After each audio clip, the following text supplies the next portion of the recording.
Zero ang nakalagay sa presyo ng diesel sa isang gasolinahan sa Quezon City.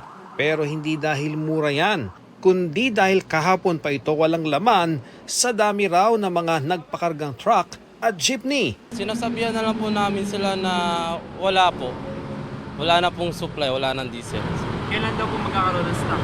Hindi ko po masabi sir kung kailan po sir.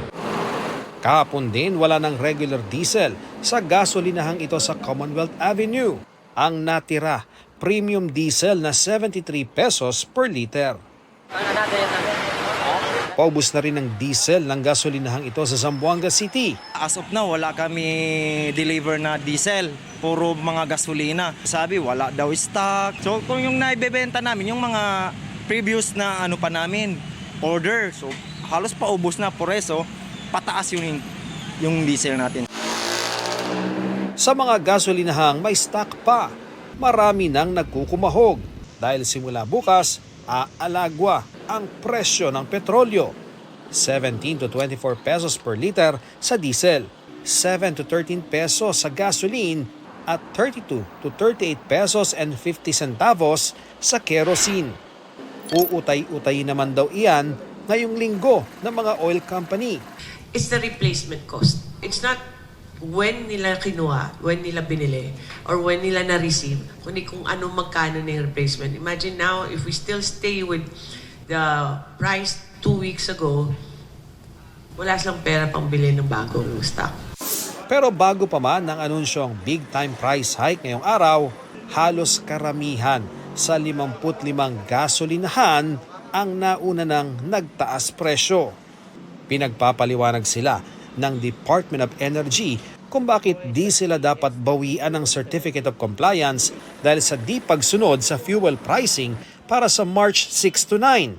Pag hindi po sila or hindi na kontento ang Department of Energy sa kanilang mga reasons, magbibigay po tayo ng administrative na mga kaso kasama or hiwalay pa po dyan yung pwedeng ibigay na criminal case.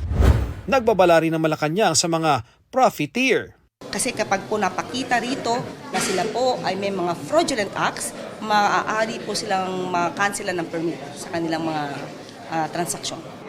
Nagpaliwanag naman ang manager ng isang gasolinahan sa Fairview.